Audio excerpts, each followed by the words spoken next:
National human rights institutions, as we've said earlier, are the only institution of the state with key elements defined in a United Nations General Assembly resolution. One of those key elements is that national institutions engage internationally, and that spells out what that means. Now, as we know, the international human rights covenants and conventions are at the heart of what a national institution does. So we're required to encourage harmonisation of all national legislation with those covenants and conventions, advocate for their ratification if the government hasn't ratified them, contribute to the reports which government must make periodically on their implementation, and cooperate with the United Nations, their human rights, various human rights mechanisms, with any regional human rights bodies and with other national institutions. So that international engagement is spelt out, it's enriching, but it brings with it some real challenges. And it's important to note too that it is one of the areas on which, when national human rights institutions are accredited, evidence, the accreditation body, the Subcommittee on Accreditation, looks for evidence that they have actually engaged internationally. And I think it's critical to remember that the only reason that national human rights institutions engage internationally is to improve things domestically. And that's the reasoning behind the requirement to engage. And in my experience, international engagement can hugely enhance our work if it's well done and well managed. It can certainly support and reinforce our priorities, but also it can contribute to more nuanced and authoritative reports from treaty bodies and other mechanisms such as special procedures, and help make sure that they're credible reports that will be listened to by the government. I certainly remember stories of, before we engaged, of some of the recommendations coming out of treaty bodies that the government could dismiss because they were so factually incorrect. But with that, there's growing pressure on NHRIs to contribute more and more to those mechanisms. International engagement is enriching for the national institutions and for the individuals who represent it, but it can also absorb a disproportionate amount of time and money to get there, and financial resources are finite, as we know. And it can also produce severe criticism from civil society and from government who don't fully understand and appreciate the value of the engagement.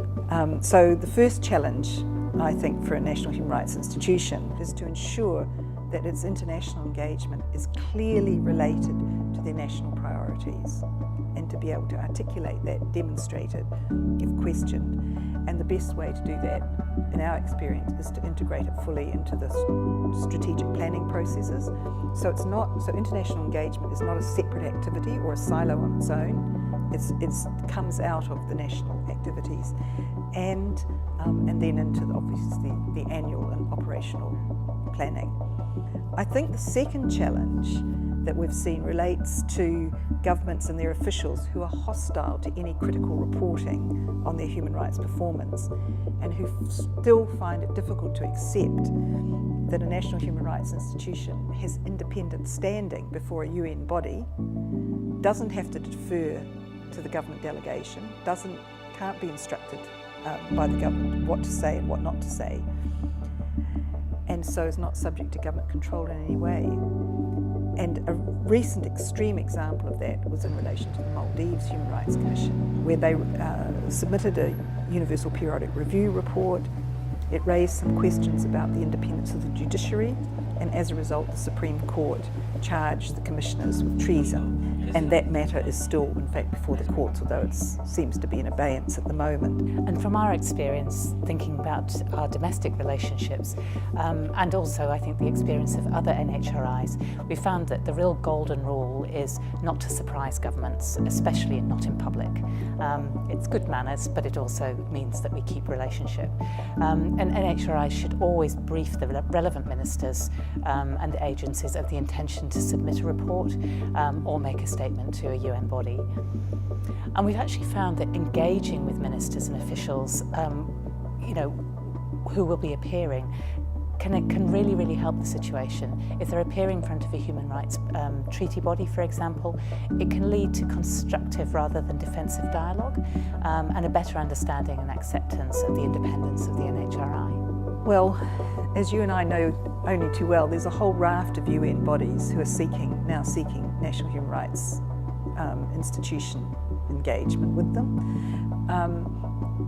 I think that there's 3 areas where there should be engagement, and then the others, I think, depending on national priorities, etc. The first one is in relation to the UN Human Rights Council. So that's the full meeting of member states. And there, through a lot of hard work and advocacy, national human rights institutions are now entitled to speak on any agenda item. Generally, national human rights institutions are expected to speak on a report made by a special procedure mandate holder on their own country, but they're also, as a group, expected to comment, or they may also do so individually, on thematic issues. And there's 4 ways of doing that. You can actually turn up in Geneva, make the speech from behind the National Human Rights Institution's nameplate. But for most of us, that's too expensive, a rare occurrence. You can provide a written document which can be submitted and then becomes part of the record of the meeting, though it's not usually ever actually referred to within the meeting. You can have the ICC Geneva-based representative read a speech on your behalf, and in the past that was our main way of contributing. But again, through negotiation, we've gained the right to make video statements. And I'd have to say, having seen the first 1 or 2 video statements, so for example, the Provedor of Timor-Leste, he did the very first one, and it had such an impact. It's only 3 minutes, but there he was up on this big screen, and rather than the ICC Geneva-based representative reading it out, you could hear in his own voice speaking about his own situation. The other option is to join with a group of national human rights institutions, either with the ICC as a whole or with your regional network, or sometimes just with a group of like-minded national human rights institutions to make a collective statement which names those national human rights institutions. These are all possibilities, and as I say, really only the first one has got any huge resource impact. So having won that right to participate, which is exceptional in the UN, we should be using it. Part of the Human Rights Council processes, a relatively new one, is the Universal Periodic Review, and Joanna, we've had positive experience from engaging with that, haven't we? Definitely. And I think the Universal Periodic Review, or the UPR, has been widely seen as a surprise success for the Human Rights Council in terms of its ability to raise issues and get credible recommendations. And it's probably the one process that I would stress all NHRIs should contribute to. It involves states examining each other's human rights performance rather than treaty body experts examining the performance of an individual state, and the states making recommendations on how things could be improved in terms of their civil, political, economic, social and cultural rights as set out in the Universal Declaration of Human Rights. It comes around every 4.5 years, and every UN member state must submit to it whatever or how few human rights treaties they've ratified.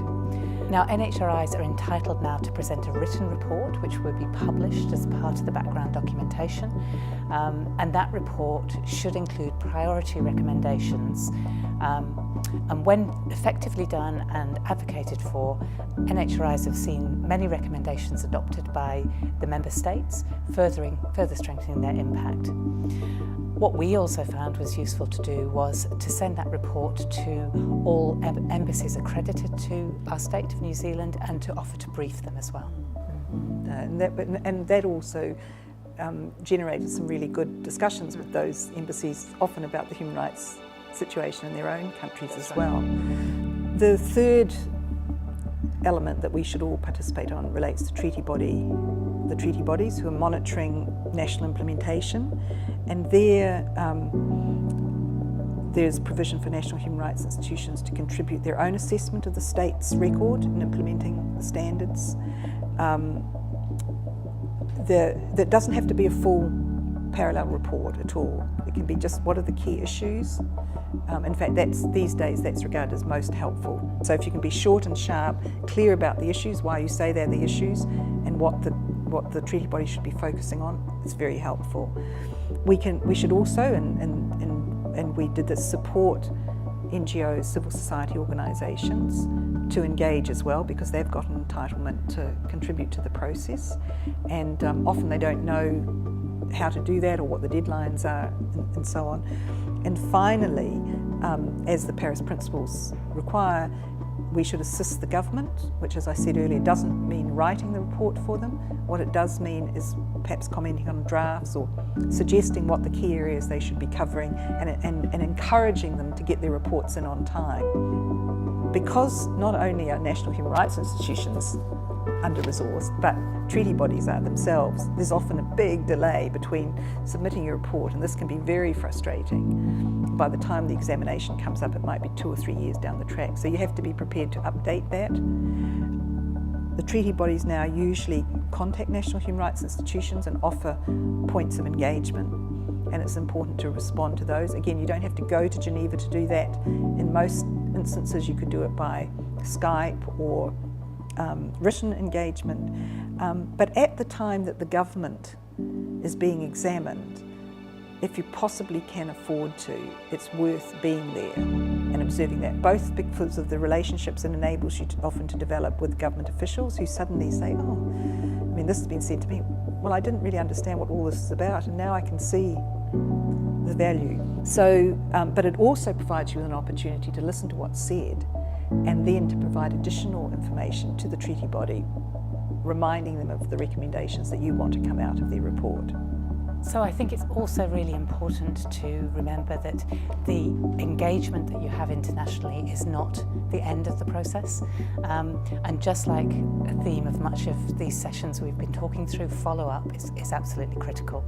And it's the responsibility of NHRIs to follow up on the UPR, on the treaty body and special procedure reports with the government of their country, advocating for and monitoring the implementation of the recommendations, particularly those that relate to NHRI priorities.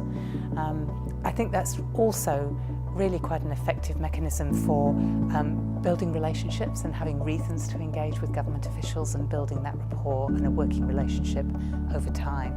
So just finally, I wanted to mention the ICC, the International Coordinating Committee of National Human Rights Institutions, and the regional networks. You know, this can all seem quite overwhelming, and Geneva itself and getting through all the procedures, etc. Just getting the tram to the Palais des Nations can be quite an ask. But there is the regional network can provide some support, and there is an ICC-based, Geneva-based representative who's there to let you know when something's coming up about your country and to help you contribute to the extent that you want to. But that's far from all that they do. And most importantly, I think, our global and regional networks help us to share experiences and expertise, to develop our capacity to better fulfil the very broad mandates that we're required to fulfil, and to build our understanding of what constitutes best practice in promoting and protecting human rights. And for me personally, I'd have to say that it was that engagement with colleagues and other national human rights institutions that I found professionally humbling often, but inspiring, energising, encouraging and affirming. So I think both for staff and for commissioners or members, actually making those connections and having some opportunity to relate to your counterparts in the region and around the world will really help your effectiveness in that role.